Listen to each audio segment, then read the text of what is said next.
politika, sosialy, fiainam-pirenena, toe-karena, zava-misy, izany rehetra izany no hitanao anatin'ny vaovaon'ity tanindrazana. Fetin'ny Pasika, tsy nisy izay tsy niakatra ny vidin'entana, vita ny fety, hangotraka ny politika, afampana ity herinandro ity. Fiainam-pirenena, mena ny tondro rehetra, mbola tsy tonga saina ihany ny mpitondra.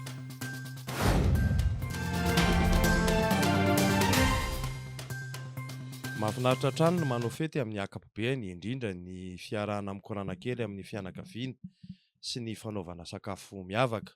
Mety ho vato misakana tsy nahazoana fahafapo tsara nefa nandritra ny fetin'ny Pasika iny ny fiakaran'ny vidin'entana teny an-tsena. Tafakatra 7,000 ohatra ny kilao an'ny akoho fakana nofony, raha 4,000 izany amin'ny andavanandro. Efa ho 4 alina latsaka ihany koa ny iray kilao tamin'ny Enomby amin'ireo karazany tsara. Nisy tonga hatrany amin'ny 700 ny atody iray ary 7,000 ny kilao tamin'ny tongolo be, raha ohatra ka 9,000 izany teo aloha izay efa lafo ho an'ny isam-pianakaviana. Tafakatra 507,000 kosa ny iray kilao tamin'ny paty gasy, 10,000 vao nahazo kotomila roa fehezana. Voatery nampihenany sakafo novidiana ny isan-tokantrano vokatra izany. Betsaka ireo tsy nanana fanokafam-bavony intsony fa ny laoka no natao tsaratsara.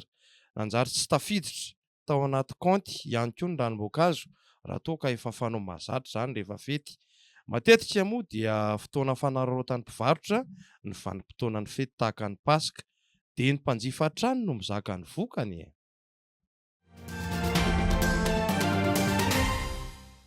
Rehefa avy nangina kely tao anatin'ny 3 andro ny politika dia hiverina hangotraka indray, indrindra amin'izao vanim-potoanan'ny fifidianana solombavam-bahoaka izao. Iny efa niarahana hita iny moa ny zava-misy ny herinandro lasa teo dia tsy nisy ny andraso-andrasona fitoniana, fa tao anatin'ny alakamisy masina mihitsy aza no nanonganan'ny HCC ny filohan'ny andrim-panjakana Perinasa sy loholona iray izay efa filohan'ny andrim-panjakana teo aloha ihany koa, ka nanomezana rariny ny antoka eo amin'ny fitondrana.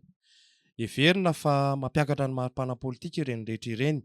Tao anatin'ny herinandro lasiny ihany koa dia ny 20 Martsa no nanomboka ny fandrotsahana dosie ary ny 9 Aprily kosa dia hikatona izany ho an'ireo ho kandida solombavam-bahoaka, kanefa mbola any amin'ny 9 Mey hatramin'ny 20 ny volana Mey ny fampelezan-kevitra. Resaka mbola hafa mihitsy ilay antom-bola caution izay nakaron'ny fanjakana Rajoelina 20 tapitrisa ariary, kanefa 10 tapitrisa ariary ny soso-kevitra avy amin'ny CENI, raha toa ka 5 tapitrisa ariary izany tamin'ny taona 2012. Anao izay tetika sy fomba rehetra azonany maro anisa ny pomba ny fitondrana raha ny fahitana azy, ary hanao sakana ho an'ny mpanohatra. Ka ireo kandida mahazatra antsoina hoe mahaleo tena na independant sasany dia efa reresion-dresaka ihany fa ny fitondram-panjakana ihany no ao an-damosiny amin'ny fitetikady politika mba hanakanana ny kandida mety ho aroson'ny kolektifan'ny malagasy sy ny firaisan-kina. Asa moa izay ho afitsoko ny CENI sy ny HCC. Ampiatra marina ny lalàna ve sa mbola naiky hanao fitaovana politika ihany? Etsakilan'izay tsy afa-misaraka mihitsy amin'ny fiainam-pirenena ny takaitrana velan'ny rivo-doza. Tafiakatra 13 ny maty, 17 tsy hita-popoka raha etsy latsaka ireo traboiny. Ny mampanahy dia sao sanatria hojam-piana amin'ny fampalazana tena indray noho ny resaka fifidianana ny fahorian'ny reto mpiray tanindrazana ireto.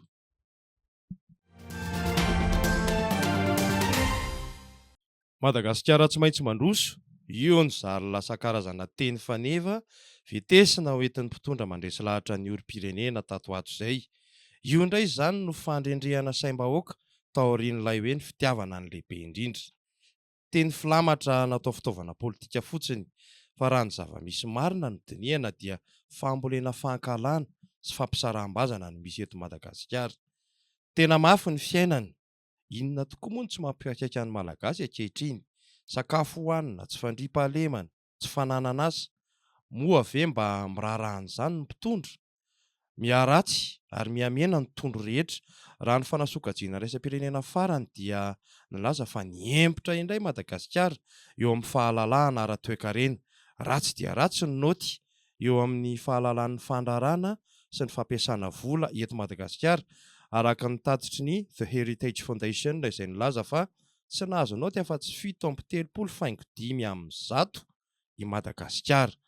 Moa tsy efa izany moa no nolazain'ny filohan'ny antenimieram-pirenena fa dia naongana izy. Mahavalalana fa dia lazainao mpanan-kirotana izay milaza fa tsy mahomby ny mpitondra eto Madagasikara ka izany no mahatonga io fanotran'ny vahoaka fadiran'ovana io. Ny olona mamonjy herinandro masina sahirana miantsena sy makany am-piangonana, ny jiolahy manao ny ataony ihany. Mpangaro-paosy sy mpanao sity mahery miisa 2.20 no voasambotra nanomboka ny alakamisy 20 ka hatramin'ny alahady 30 maritsa lasa teo, ary mpamakitrano miisa 3 ihany koa no trahatehaka teto Antananarivo. Fokontany maro teto Andrenivohitra no nahatrarana ireo mpangaro-paosy ireo, toy ny teny Sabotsynamehana, Ambodin'Isotry, Ambodifilao, Behoririka. Tetsy Andravoahangy kosa no nasamborana ireo 3 lahy namakitrano ny 20 maritsa. Mitohy hatrany moa niezaka fitandronan'ny filaminana nataon'ny polisim-pirenena ao anatin'ny hetsika sarika, ary manentana hatrany ny rehetra izy ireo mba tsy hisalasala hampita ny vaovao vantany vao misy zavatra mampiahiahy.